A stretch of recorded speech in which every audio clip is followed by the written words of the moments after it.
This episode is brought to you by the travel agency. Now boarding, taking off by flower, edible, or pre-roll. The travel agency. A cannabis store. Hallways and alleys, dark days I carry, sharp pains and bellies. All days be heavy when you're programmed to survive. Legendary ciphers get the MCs in the jars. The city never sleeps, slept from 1 to 5. When COVID hit the block and we had to stay inside. Tough love is all I know, so be gentle with my soul. Learn to navigate winters with no coat. If you never been cold, you never been broke. Hustle 24/7 just to stay afloat. So New York, like dollar pizza in that cold world shit. That real life grit from the heart of the city is as hard as it gets. This that New York shit. That real life grit from the heart of the city is as hard as it gets. This that New Welcome to Cannabis in the City. Welcome to Cannabis in the City. We're your hosts. I'm Professor Terrence Coffey. And I'm Jamil Myrie. We are in the Boogie Down, Bronx BX, bringing it to you live, Cannabis in the City. We'd like to know that this broadcast is all about keeping you informed and on the latest news, trends, and transformative work happening right here in New York City. NYC. NYC. Well, each episode, we'll be bringing you powerful conversations with thought leaders, advocates, and innovators who are shaping the future of cannabis right here in our communities. Absolutely. And one of the things that we like to let you know that this work will be focusing on policy and equity to entrepreneurship and education. We'll be diving deep into everything cannabis How in deep? the city. Real In the deep. city. Deep. Oh, Gotta go okay. deep. All right. Pause. And today, we've got two amazing guests that will be joining us. We have Tosi Ajayi, Senior Policy Analyst with Cannabis NYC, and man, Kaz the myth, the Marte, legend. the man, the myth, the man legend. who led the way you know for so what I'm many. saying? All of these things. Advocate and founder of Con Body, Con Bud, Con everything. You know what I That's mean? him. I think he's got a license on that, He got copyright, a everything, trademark, right? or something on the Con. Everything. Insert here. He got Yeah. it. All right. I know you got that Bet. one covered. So listen, we want you to sit back, relax, and be ready to be inspired about this work, the engagement, and everything that's going to be happening here. And you notice I keep looking down. Why? Because you told me you're not a sneakerhead, but every time you come on one of these shows, we're out, you got on some fresh new pair of kicks. So tell, what's going on, bro? I mean, I'm not a sneakerhead, but I do like to mix it up a little bit here and there. But I'm not a sneakerhead, and this show is not about sneakers. So Well- get off my kicks. So one of the things we also like, when we're going to be talking today, and I know that we have Tosi here, we have Kaz here, and I know that your work in this space has kind of been shaped by some of your own experience in corporate America and coming here now, sharing that knowledge with the broader community. So when you hear these conversations as a person who worked in Acreage in one of these big firms, how does this play out for you? It's something that hits home in a very, very deep way. I am extremely, impassioned about the work, and it's just so very privileged to share this platform with you, one of the leading, voices in social justice, in criminal justice reform. Truly a professor of this work and this subject matter. So I got that from the School of the Hard oh, from Hard Knocks. The Okay. School of the Hard Knocks. And also today, we're going to have our team, Jeffrey Hoffman, Sean Hoffman, from our CJEI Justice Lab that's going to be banging it out, keeping everyone informed on laws of expungement 440, everything that's happening in this space. And I know that one of the commitments that we made initially in founding all this work was to ensure that those communities that were most harmed by anti-cannabis enforcement would have an opportunity to be in this space. And I actually benefit from the very programs that it was designed to. Yeah, absolutely. I think that we are so very, very, very blessed to have this platform and are beyond excited about all of the things that will be coming down the pike, in our future episodes. We definitely will be, hitting justice in the city, and with Sean Farrow and Jeffrey Hoffman, who are here in studio, and you guys are going to be in for a real treat on that aspect.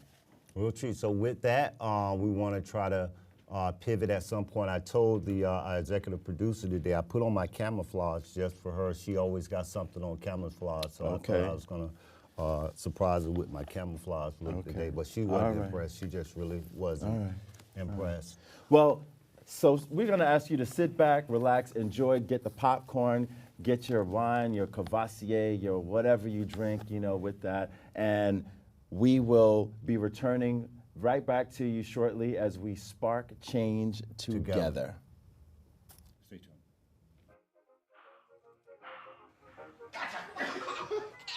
I surrender. All right, pal. Get ready for the day, buddy. Hey, Dad. Hey, Dad. Do we have a gun? What's up? Do we have a gun?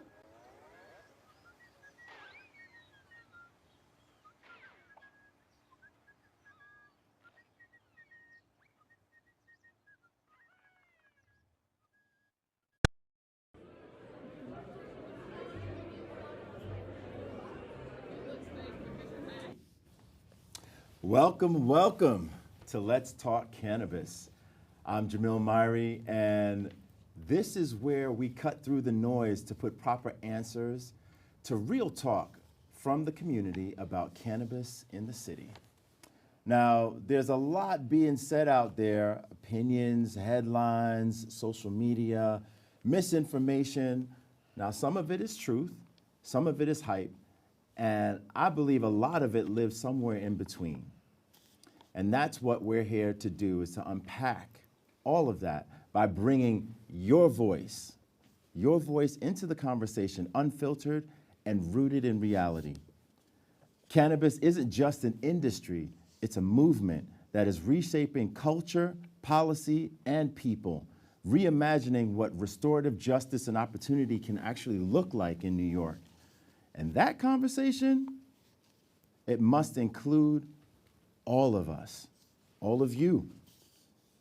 So every episode, we bring the community's voices front and center, from entrepreneurs to policymakers, to patients and parents, to everyday New Yorkers, and get that real talk in these streets.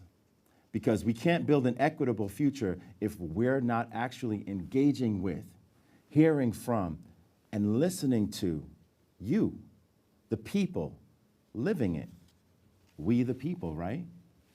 So before we dive in with today's guests, we're gonna go straight to the streets with what you heard and get that real from the community. Let's get it.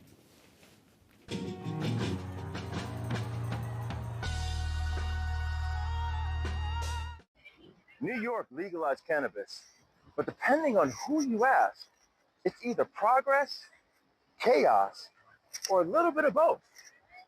So today, we in them streets, here, Harlem, USA, bringing that policy talk to the people. Asking New Yorkers what they heard about cannabis legalization in New York. This is What You Heard. Let's go. What you heard about cannabis legalization in New York? I've heard that there's a certain amount of licenses that are given at per year, or I'm not sure if it's for every 6 months. So I heard that that's what's it's been rationed out, sort of. I don't know what the entitlement, what the credentials or what's the requirement to obtain a license. I don't know. I have no idea. I've heard about there's a lot of illegal that's been shut down. Licensed shops have been shut down. Some in the Bronx. I'm not aware of any here in Manhattan. And that's all I know. There's nothing else that I'm aware of. If there's one thing that you could change right now about cannabis policy, education, lower taxes, more education for the community, for the public, more licenses, better access to real estate. whatever. On the top of Wow, your head. kind of like all of the above. I Right? see. Oh, wow. That's, oh my goodness. Education. Education. I think that we've known about cannabis for quite some time, but it was such a um, Taboo. taboo Yeah.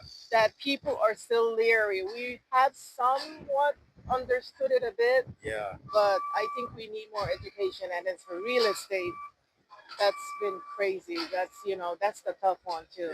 Yeah. Like all of, like I would say all of it. When it comes to these unlicensed illegal weed shops that are popping up, they're popped all over the place. What you heard about that? How you feel about that?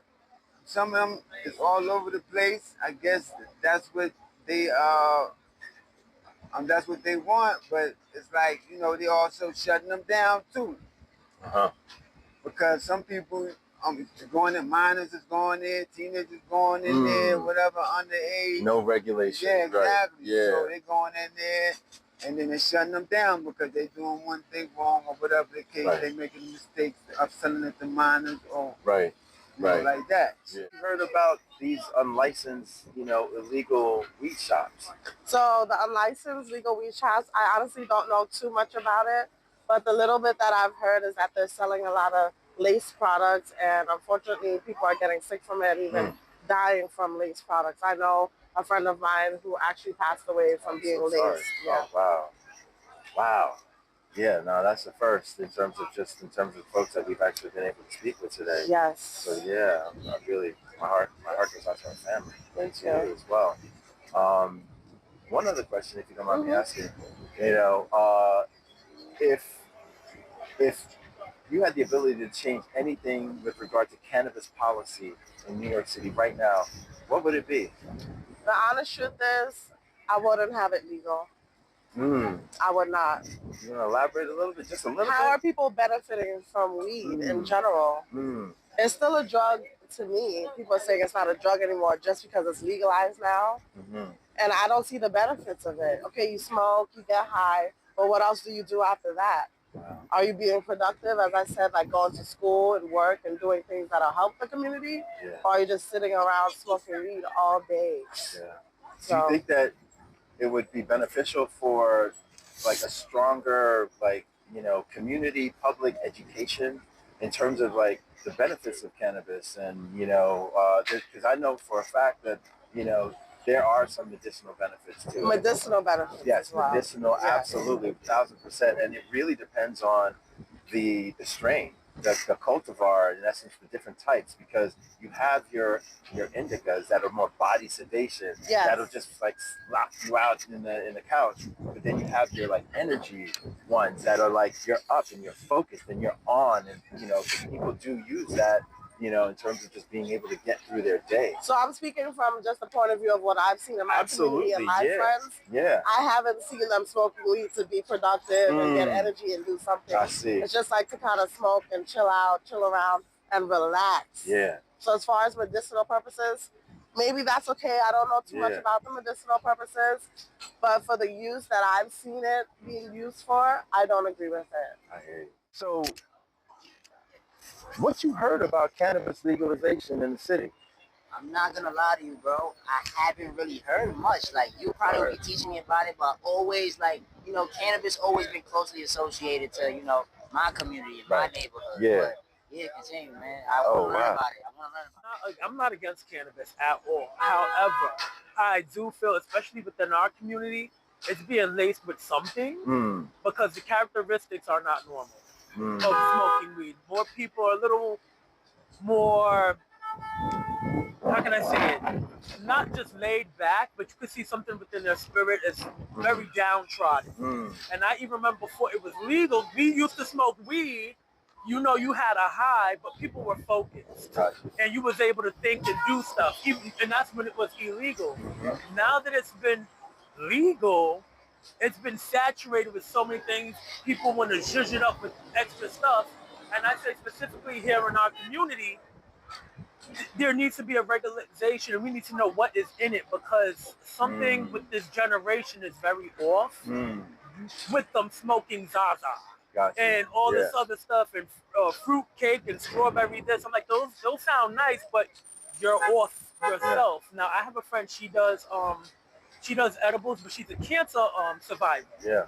So when I do her edibles and her stuff, she breaks down what's the benefits of it. Gotcha. So when I was going through my depression, sexual health as well. Yeah. Because she knew all the benefits of how does it work. Right. So it did something to me that made me want to do stuff that was productive. So let me ask you this question. Go ahead. What have you heard about the illegal shops, the smoke shops in and around the neighborhood popping up all over? I know that. And like, how do you feel about it? The reason why I don't like it is because it's not a sense of community. When I say this is, they do sell to the kids. You know, behind the parents' back and the community's back. Right.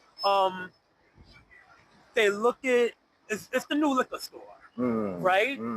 And when you go in there, they're looking at you what you want. There's nothing of a community as in how you're doing, which one benefits you this way.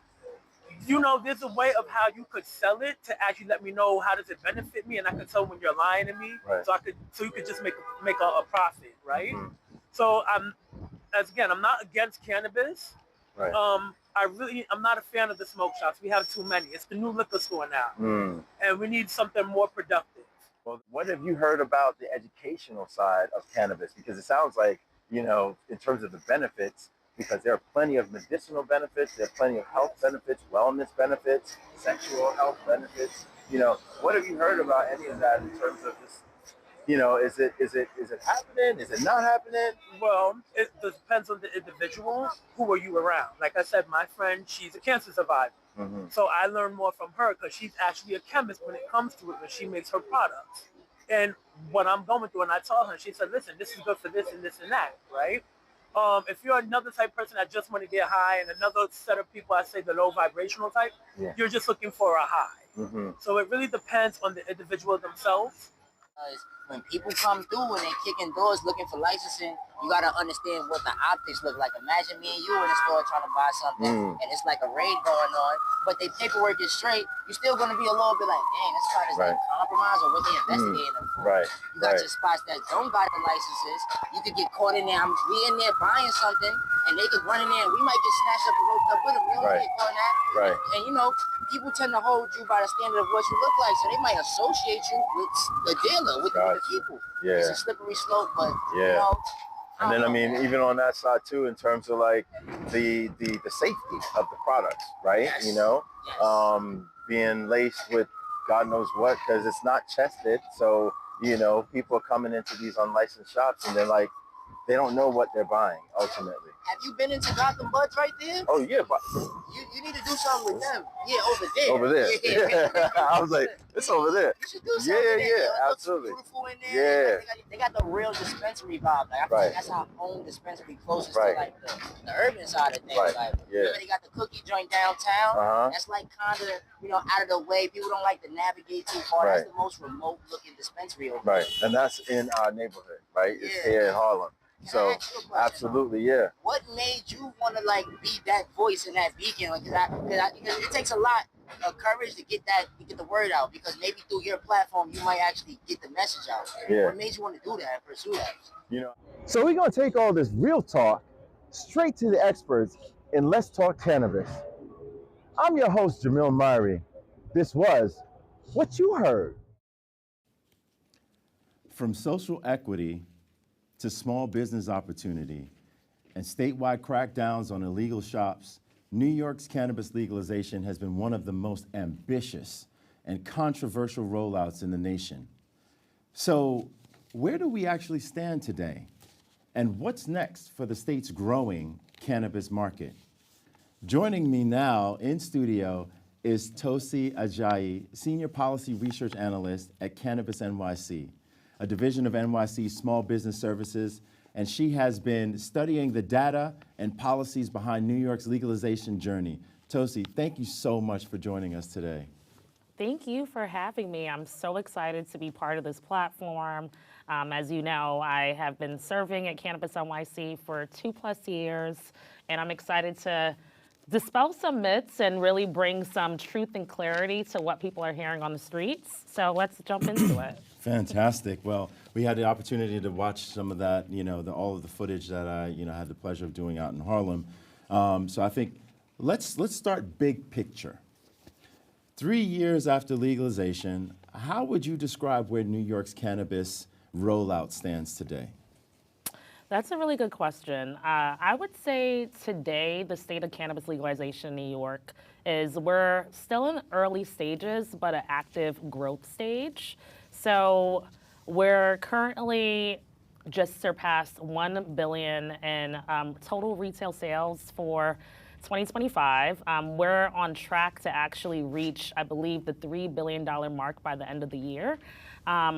As an industry as a whole, we've already surpassed the $2 billion mark, and we're seeing more legal stores come online. So this is a reflection of consumer demand as well as more stores coming online. There's currently over 210 legal shops within New York City and about 500 across the state. Wow. So, legalization is still in its early stages. We're only 3 years in, but there's a lot of active growth happening right now. That's how I would categorize it. Fantastic. So it would be fair to say that we're still in a build-up, build-out phase, and, folks could understand, that it doesn't happen overnight. It takes time to build Rome, to build Nairobi, and, folks are just have to kind of buckle in and just watch the growth happen as we continue to progress. Absolutely. There's been about 1,900 licenses issued across the state. Currently, the, 5 most popular license types applications are currently not open, but there are still few opportunities to get into licensing right now, whether it be through cannabinoid hemp licenses. There's also brand processor licenses available that allow folks to enter into white labeling agreements with licensed processors across the state. So while again, we're 3 years post-legalization, there still are opportunities to get in currently, and we're seeing that the industry is continuing to grow. Of course, not without its challenges, but Absolutely. That's why we're here, we're committed. Absolutely. Fantastic. Thank you so much. I want to jump over into social equity. And, we have, as one of the cornerstones of legalization, social equity, which is really giving the justice-involved communities and individuals, the opportunity to access this, this market, this industry that, for all intents and purposes has existed for decades, in the shadows, the legacy market and all of that. But, they were the ones that were most harmed by anti-cannabis prohibition. Those communities, my community, I come from these communities and represent them. So, how in fact has, social equity, the promise of social equity, how has the state, been with regard to delivering on that promise thus far?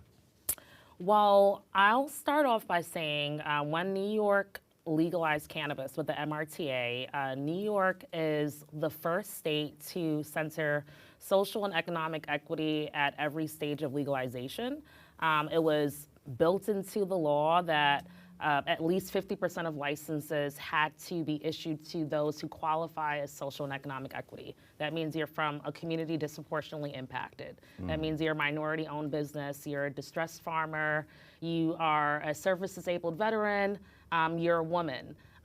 With these qualifications, you can have access to reduced licensing fees. And again, the law put in place put a benchmark of awarding at least 50% of licenses to these groups. To date, the state is surpassing that goal. There's, I would say, close to 60% of all the licenses issued actually can be categorized as social and economic equity. At Cannabis NYC, we take pride in working, we're an interagency hub. We work across, public health, youth education and prevention, enforcement, all to ensure that we're building a sustainable, equitable, and thriving cannabis industry. We have programs like our Cannabis NYC Loan Fund, or our newly developing on-the-job training grant, which is put in place to help equity-centered businesses have access, again, to financing, access to skilled workers, things that actually ensure the sustainability of the framework that was put in place to ensure that people like me who come from neighborhoods, growing up as a first-generation Nigerian American, I've spent years in East New York, Canarsie, Brownsville, then spent some years in Central Jersey. I really firsthand got to see the disparities that come with underinvestment and over-policing. I know exactly what it looks like. And, this isn't just about cannabis. This is about justice, jobs, generational growth, generational change, us not people who come from these communities really having access to this multi-billion-dollar industry.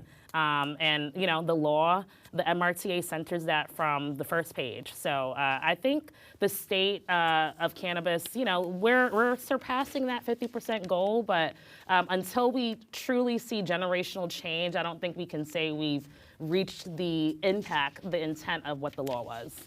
Wow, you're absolutely right. And we have quite a ways to go with that work, as far as just delivering on the promise of social equity. There are, I have, 2, 3 other questions that I would love to ask you just based on, the work that we did out there. But, I would just leave it at, I really am so grateful that you came in and joined us to have this conversation and really speak to some of the concerns that the community, has definitely been voicing for some time. And, I'm just so appreciative of what you are doing, over at Cannabis NYC here in New York City. So thank you so much for joining us today. Thank you, Jamil, and please tap in to what we're doing. We're doing a lot more. You can find it all out at nyc.gov/cannabis. We have initiatives that focus on, helping to secure compliant real estate. The state and the city are working to ensure, enforcement measures are propelled because it really undercuts the value and the blood, sweat, and tears that the licensed operators have put in to become operational. And just please tap in. You can also find me on my personal social media account at Miss Toast, ms.tos. So please tap in. Thanks so much. Indeed. And thank you again, Tosi, for joining us. We'll be right back after these few messages. Thank you.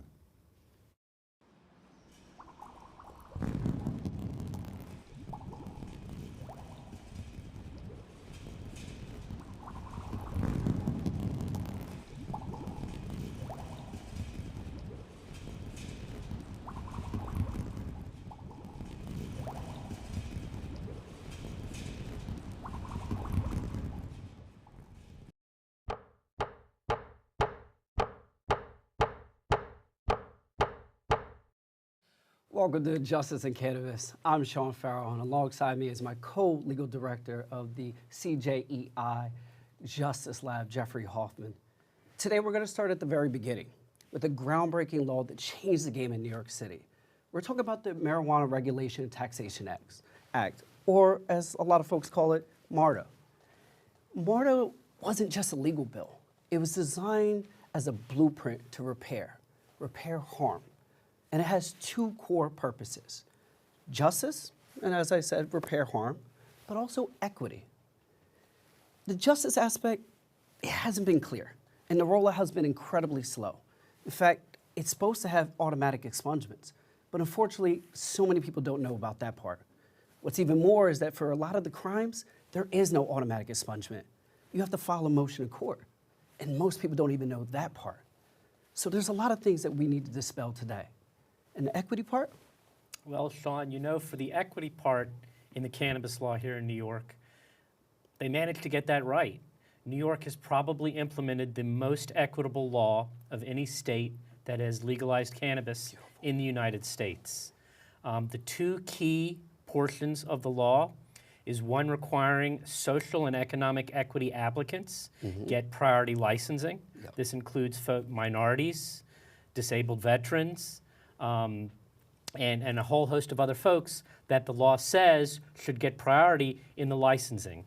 Additionally, the law has specific monies set aside out of the tax revenue that gets generated from cannabis sales to go back into the community to help fix some of the harm that was done by anti-cannabis enforcement across the state of New York, and especially here in New York City. So really, when it comes to the equity part, New York is doing it unlike any other state. So we got one aspect of it right, but that justice component, how are we doing on that front? So that's a real good question, Sean. Unfortunately, the law did not require that individuals get notified that they are impacted by the change in the law. So if you had a misdemeanor and it got automatically expunged, nobody knows about it. So one of the things that we do at the Cannabis Justice and Equity Initiative is help people get that education, help them find the documents that prove that their cannabis conviction has been expunged.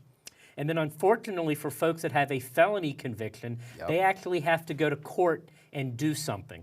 And as you noted at the beginning here, most people don't even know that they have to do it, much less don't know how to do it if they even knew that they had to do it. So again, one of the things that we do at CJEI for no cost is help people identify if they have these issues on their records and then help them address that either by finding the proof that their conviction has been expunged or helping them file the necessary paperwork in court to get their conviction expunged. So you said something key that I love here that I just want to make sure the folks heard properly. That's free 99. We give out free legal services to our people, right? Anybody that's been justice impacted, especially by that war on drugs, that prohibition on cannabis, come talk to us because we're here to help you. We're here to clear your record and expunge it if we can. And for those cases that we can't expunge, let's talk about sealing certificates of relief or certificate of good contact. But there's ways that we can help you. But you also said another important part. You have to go get your disposition, essentially. You have to find out what's on your record. You have to go to the court in which your convictions were had. That's correct. And then for a lot of folks, if you need to file that motion, you probably need to talk to a lawyer, right? To one of us, because it's very complicated to try to get some of these courts, some of these judges, especially upstate judges, to sit there and overturn your conviction and expunge it. But what can we do now, right? We're gonna come full circle here. How do we sit there and help people beyond just, everybody wants a license. Everybody thinks they're gonna get a dispensary. How do we help people on the equity front there? Sure, so the reality is there's only gonna be a few thousand to several thousand licenses across the entire state. However, there are gonna be tens of thousands, maybe even over 100,000 jobs in the cannabis industry here in the state. And that is really a vector that we can use to bring opportunity to the communities that were disproportionately impacted by anti-cannabis enforcement. So one of the other things that CJEI offers is a 16-week training program, which is going to be discussed at later points on this show and on future shows, where we help train individuals about the cannabis industry here in New York and assist them in getting jobs. And in fact, CJEI has had 2 cohorts graduate already, and a majority of those graduates are now employed in the cannabis industry here in the state. And not to mention, on top of that, we've already successfully appealed and got expunged a couple of folks' records. So what we do here is simply we clear your records or help you to clear your records. We put you through the free training course, and we help you break into this industry. So if you ever need help, check us out at thecjei.org. I'm Sean Farrell, and this is Jeff Hoffman. And we look forward to working with you from CJEI's Justice Lab. Thank you. 1 in 10 kids vape. Each vape pod can contain the same amount of nicotine as a pack of cigarettes. The health class film guy isn't the best person to talk to your kid about vaping. Got a few minutes? You are. Talk to your child about vaping today.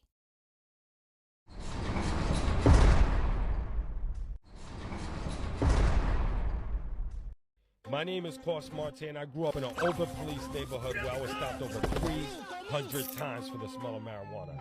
I did my prison time for running an illegal delivery service, but I came home with a mission to hire formerly incarcerated individuals to work with us. Let me introduce you to Combo, the best cannabis dispensary in New York. I'm Still Your Dealer. So order online or just come into the store and schedule your pickup. Combud, New York's favorite dispensary. Welcome, everyone, and this is Professor Coffee, and we are the Corner Boys on the Corner Boys. Listen, I am super excited to have an individual who has not only been an advocate, who's not only when we call the man, the myth, the legend, everything that you've heard is true, Cos Marte. No, thank you for having me. I appreciate you, Dr. Man. Man, thank you, thank you. I was looking at the introduction and, you know, everything that you were saying, we were laughing with the studio audience with this idea of I'm Still Your Dealer, and I was all, and everyone knows I'm a big Jay-Z fan when they say, but we legal, man. Yeah. And I just to couch that, you were released. You created Conbody. You transitioned into Conbud. You have become one of the most vocal individuals on behalf of individuals who have been impacted by the criminal legal system. What has that journey been like for you from there to here? The journey feels like it's still the beginning, you know? I feel like I'm still, you know, showing up every day, still hustling. I see a lot of differences from me being released in 2013 than someone being released in 2025, right? Like, after the law was amended that parolee and probationees could work in dispensaries, right? Now that's unfathomable, right?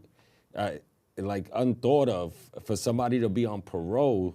Like I got parolees working, right? At the dispensary. At the shop, you know, when their parole officers come and visit, they take a whole tour of the shop, right? Wow. Can't make this shit up, you know?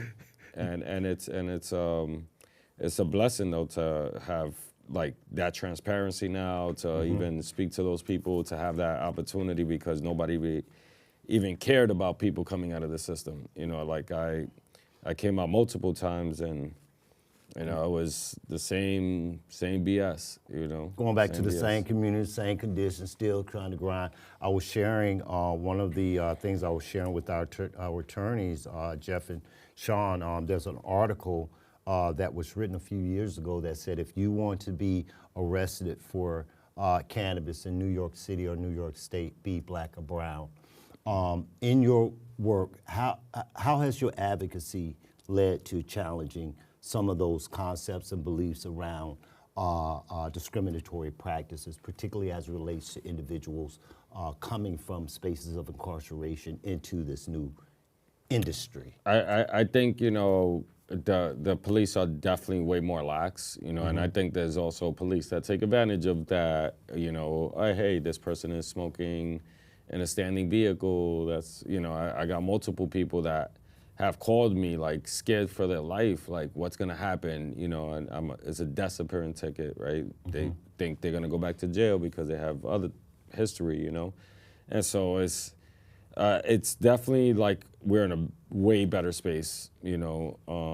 And I think due to us bringing the approach of the normalism, right? You know, being able to consume around anywhere and use your medicine anywhere, right?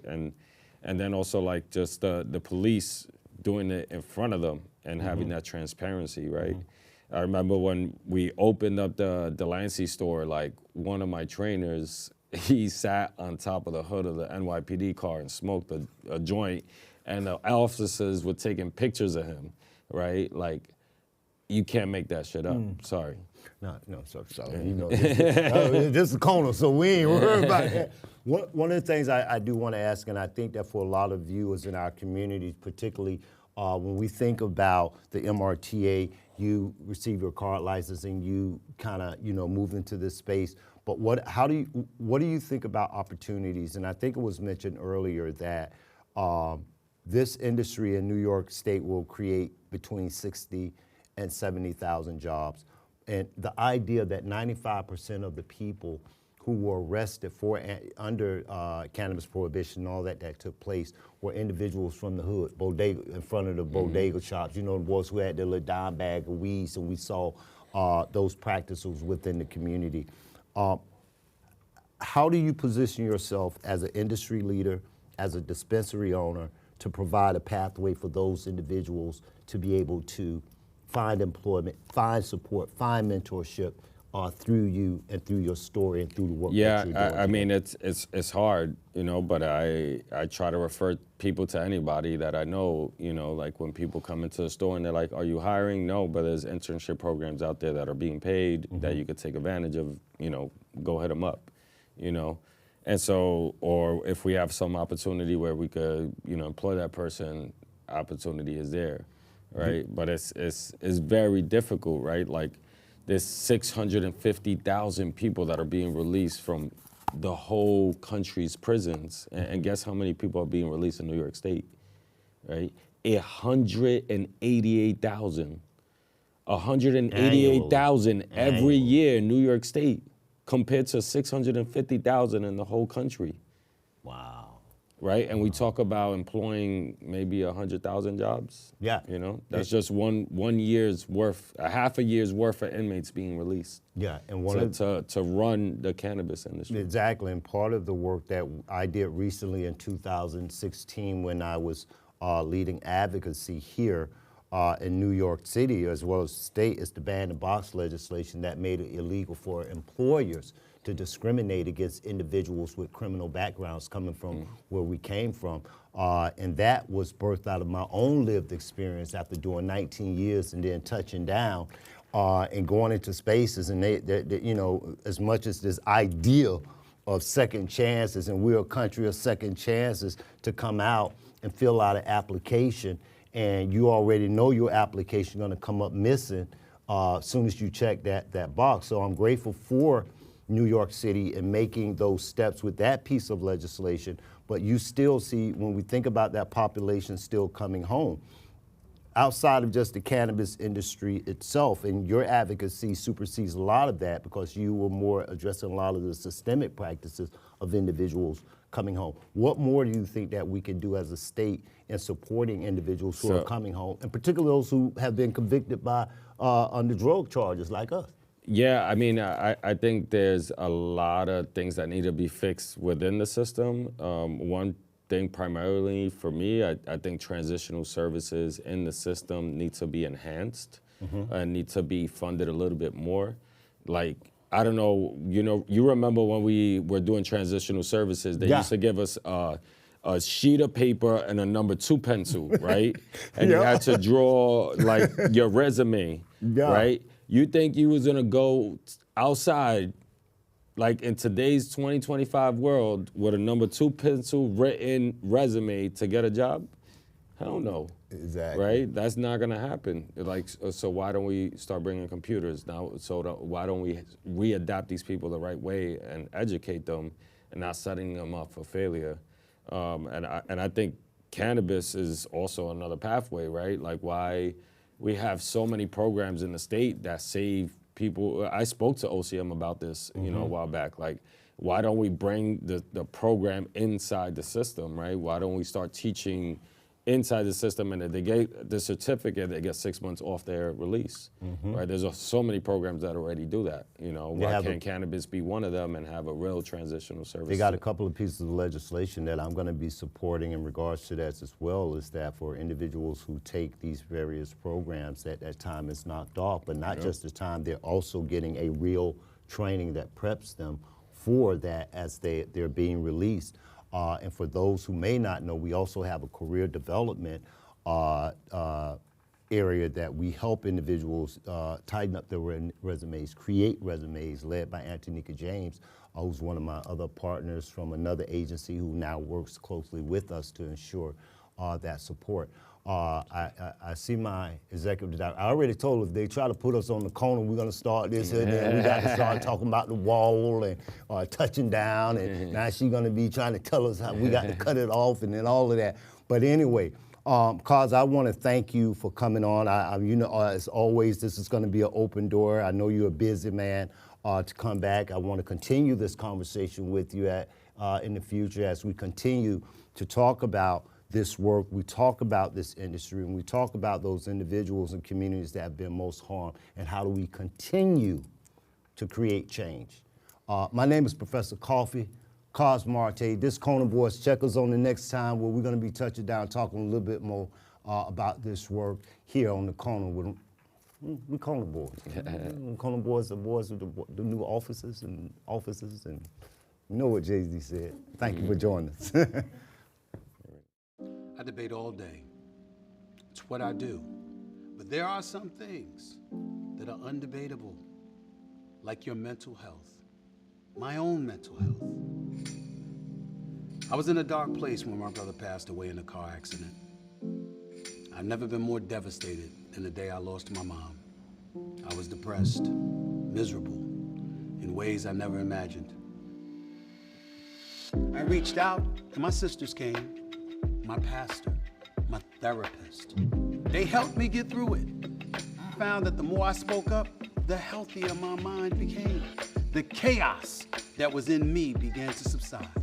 I was more focused, clear. When you love your mind, you can go so much further. That's not up for debate. Find mental health resources at loveyourmindtoday.org. News updates.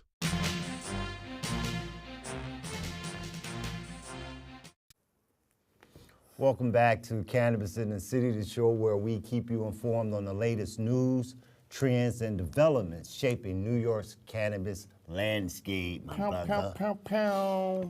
And this is your community news. You know, I have to share with you that last week I had that opportunity to attend the Community Reinvestment Fund grant press conference where the state of New York officially dispersed over $5 million through the Community Reinvestment Fund, and this was truly a major step forward in reinvesting tax cannabis revenue directly back into communities most harmed by America's so-called war on drugs. 5 M's. The 5 M's. I saw that big check and I was going to try to snatch it and run. Wow. Too many people was around. Oh, okay. Yeah, they had eyes on you. Yeah, everywhere, everywhere. And I have to say that, you know, at the event, I spoke with Matt Wilson, who's the director of the Community Reinvestment Fund, Joe Belloc, chair of the Cannabis Advisory Board.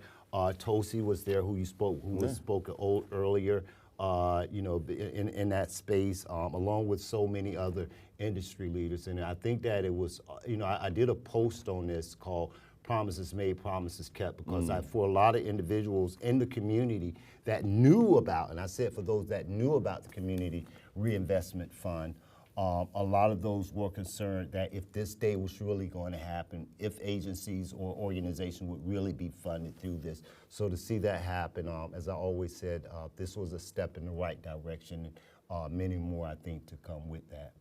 Wow.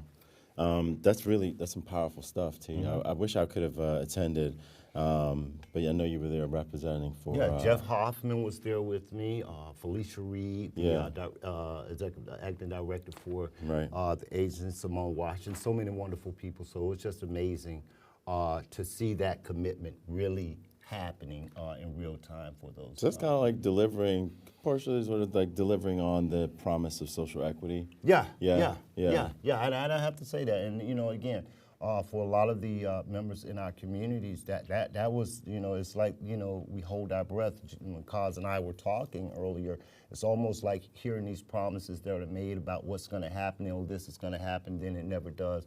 And to finally see that first step taken. It's like same old. Same old. Okay. Exactly. Right. So to see that happen and to see the impact that funding is going to have in communities that will most harm, the agencies that are involved, again, it's a step in the right direction. So I'm just super excited about that. Well, you know, I think what we're really truly bearing witness to is reparative, you know, true reparative policy in action, right? The money's flowing back into our neighborhoods, supporting workforce development, housing, and real community healing. You know? Yeah, and that's the real idea of restorative justice, you know, and you know, and I think through our work at CJEI, the idea of restorative is going back into those very communities, not in spaces that want harm, but in the communities where these community centers where people can see really taking place the same way they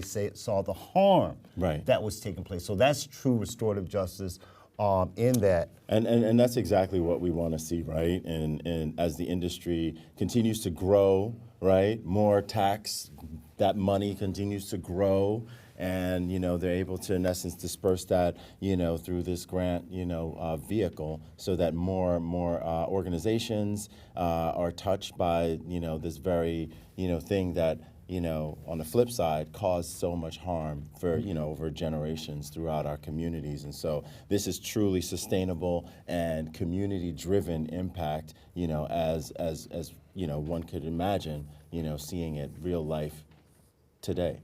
Well, speaking of growth and opportunity, one of the things that we're committed here is to share all the information that's happening right here in our city, and there are several upcoming events that are helping to build the next generations of professionals and advocates here in New York City. New York. I think you got some, what you got going on October, Monday, October? So first up, we're starting Monday, October 27th through November 24th. The Cannabis Workforce Initiative will be hosting a five-week in-person certificate course at Eastside House Settlement in the Boogie Down Bronx. Participants will earn a 15-hour certificate while learning everything from cultivation and compliance to entrepreneurship and job readiness. Then also on October 29th, the Queens Community Justice Center will be hosting a CWI alumni informational all over the place. session from 4:30 to 5:30. You'll hear directly from graduates who went through their program and who are now making moves in the industry as of today. So that's amazing as well. I love that. What else you got? On November 6th, we really encourage you to make your way to New York Academy of Medicine for the Business of Cannabis New York Conference, a major B2B, business-to-business networking event bringing together industry leaders, investors, and policymakers to discuss the future of New York's cannabis economy. So come on through. T, they got anything tickets? last You gotta get tickets on that, don't you? I think you do, but Okay, we'll have that in the show notes. All right, and finally on the November 17th, check out the Green Justice, Cannabis, and Criminal Reform at Planet Nug in Farmingdale. This event will help you explore. Strong Island, Long Island. This event will explore legalization and criminal justice reform that can truly work hand in hand to create fair access and second chances. And so each of these events represents a huge, just a small piece of the larger puzzle, building an ecosystem where reinvestment, workforce training, and policy innovation all connect to advance and promote equity and justice. And this is what progress looks like and should look like when there are resources, education, and opportunity to meet purpose and accountability. Absolutely. So we want you to stay with us because after the break, we'll be talking with one of the voices shaping this movement and a community leader working at the intersection of cannabis, re-entry, and workforce empowerment. You're listening to Cannabis in the City, and this is your community news. Todd's in the hospital. From vaping. Promise you won't vape, Emma?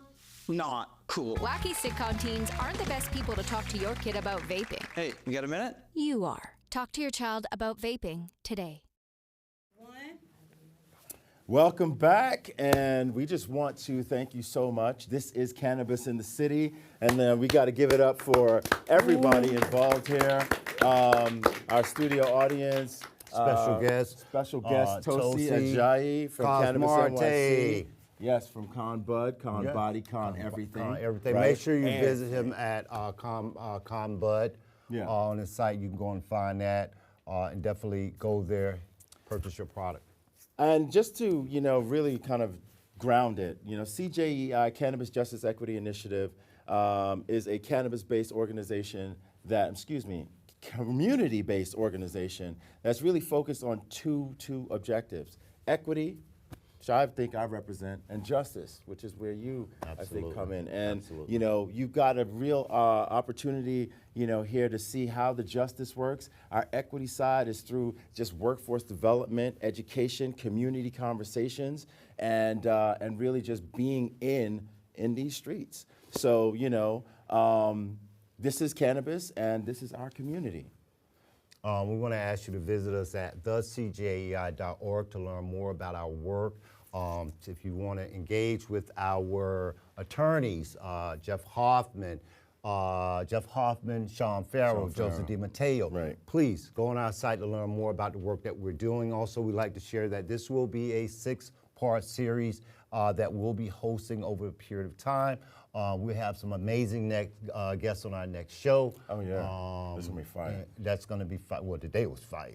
And you know, this does not happen without you, and we need you really to support us. Subscribe to our YouTube channel. Follow us on all the social media handles. Check us out on all podcast platforms, and donate. Get in your pocket. Pull out a couple dollars and help us out, because there is no us without you. Really, truly, there is no us without you. And really, our purpose here is to bring your voice into the conversation and really bring forward a lot of the information, the education about this amazing industry that is now legal and booming. I think she said, Toshi said, we've already crossed the $2 billion mark. I heard. Right? I'm hearing things. It was $2 billion. I still got that $5 million check. Oh, you got the $5 million check in your mind. All right, cool. And we look forward. We want to thank you so much for joining us this day. Actually, listen, tell a friend about this show. Tune into this show. Tell a friend to tell a friend. Tell a friend to tell a friend to tell a friend. It's like when we was on, I wish Cars would say, I tell him, Cars, when we got on the thing down the horn, everybody in the block, still block knew when it was going down. Pass the kite down the hallway, pass the kite. Official, listen, we want to thank you guys so much for being here with us again and again and again. And we look forward to bringing you back and having you back. Cannabis is a movement, right? It's a movement. And so we're rewriting the story on justice and equity, one voice at a time. So listen up, y'all. Let's spark the conversation and let's keep it going, all right? Thank you so much. And we will continue to do this work. In the be here in the community, in these streets. I hope y'all really enjoyed what you heard, you know, because that was a tremendous amount of fun for me. I want to thank all of the, lovely Harlemites who allowed us to, take a little piece of their day to interface with them and ask them questions. You got to shave? You got to. Yo, he did me up. I was looking, I said, what this dude bald head like me, what is he gonna do? He had a chair, he had a barber chair on the street. That was hot though, that was hot to sit down and talk with him. I had to flip it up a little bit. I hope y'all enjoyed that as well, right? That was good. Yeah, you can do it next time. No, absolutely not. Why? I'm not sitting in no chair, let nobody put nothing on my bald head. Please. Anyway. Please. Listen, we want to thank you so much again and again. I think that words can express this. Our gratitude for you, our executive producer, yes. Our studio audience, our colleagues, supporters, sponsors of the work that we do here. Again, a big thank you to Tosi and Cos. I didn't say the last name, just Tosi and Cos. And again, our studio audience, thank you so much. And we'll see you again shortly hereafter. Peace, y'all. Still I move deliberately, bully face on, but the smile be heavenly. Brooklyn girls, so they love the energy, love sincerity. So I take the liberty to take them on a journey lyrically through hallways and